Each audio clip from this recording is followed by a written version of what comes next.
खुलुमबाय स्टुडियोआव आं आमिना सरगियारि दिनै मणिपुराव नैथि खोलोबनि भट होनाया सोलिगासिनो दं मणिपुर विधानसभा बिसायख'थिनि नैथि खोलोब एबा जोबथा खोलोबनि भट होनाय हाबाफारिया फुंनि 7 रिंगानिफ्राय दिनै सोलिगासिनो दं गंद' जिल्लानि मोन 22 बियाबाव बे जोबथा खोलोबनि भट होनाय हाबाफारिया सोलिगासिनो दं बे 22 बियाबनि गेजेराव मोन 11 बियाबा एसटिफोरनि थाखाय थिखानाय एबा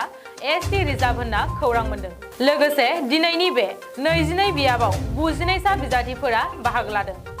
मख'जाथावदि मणिपुर विधानसभा बिसायख'थिनि सेथि खोलोबनि भट होनाया थांनाय